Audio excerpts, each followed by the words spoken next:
Ang regular price nito is nasa 368,000 pesos. Pero ngayon mga paps, dahil naka-promo sila, nasa 248,000 pesos mga paps.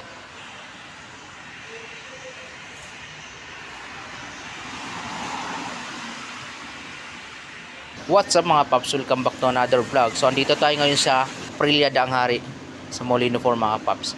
So isa ba kayo sa mga naghanap ng sports bike na 200,000 plus lang yung budget mga paps? Meron tayo dito naka-promo si Aprilia. Ito yung tinatawag na RS 457. Meron sila dito mga variant color na trifold color mga paps, and white glossy, pearl white glossy. So mayroon tayo dito mga available units. Sa mga hindi pa nakakilala sa mga motor na ganito mga paps, ito ay pang international na motor. Ito ay sports bike. So malaki po yung promo price na binagsak dito mga paps. Pagdating dito sa ganitong variant color, pagka white, black yung color mga paps, pagka ganito, tsaka yung trifold color, 248,000 pesos. Pagdating naman dito mga paps, parehas lang naman yung cc nya, 457cc pa rin naman. Pero ang pagkakaiba lang doon mga paps, bakit mas mahal ng 20,000 pesos to unlike dito sa white, dahil doon sa kanyang decals, yan stripe colors kasi ito mga paps. So kung mapapansin nyo yung kanyang decals, para siyang may pagka-stripe, tapos marami na ring design yung decals. So mas mahal siya ng 20,000 pesos mga paps. Ito 248,000 pesos na lang.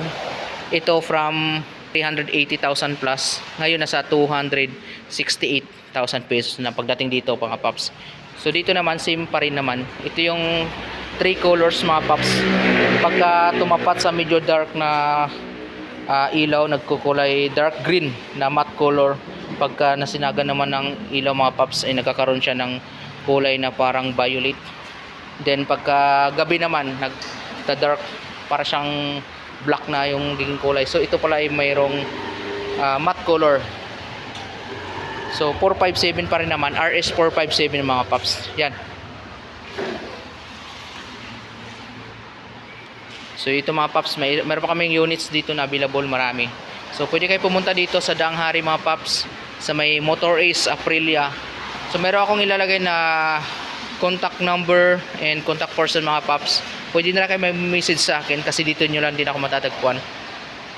And sa mga nanonood dito sa video mga paps, pwede nyo puntahan dito sa may Molino 4 Bacoor, Cavite. Hanapin nyo na lang ako dito, si Papski Motovlog. Itanong nyo na lang mga paps. Then i-assist ko kayo mga paps para sa inquiry dito sa motor. So ngayon yan, kung makikita natin mga paps, so, sobrang ganda no. 457 legal express na ito mga paps. So kagandahan dito, may kulay na yung mugs. Kung ano yung kulay ng decals nya, ganun din yung mugs mga paps. Yan. Tapos ang isa pa sa nagustuhan ko dito mga paps, sobrang lambot ng clutch. Yan no. Yung clutch sa mga paps, kahit isang daliri lang. Yan, kahit isang daliri lang yung ano mo, yan no, isang daliri lang yan. Sobrang lambot talaga. Tapos ang kagandahan dito, wala siyang throttle cable. So sensor na siya. Yan o, wala siyang throttle cable. Ito wiring yan. Sensor lang yung mga paps, kaya sobrang quality pagdating dito sa Aprilia motorcycle mga paps. So yan, sa mga naghanap ng sports bike na legal express 457cc, ito almost 200,000 na lang mga paps.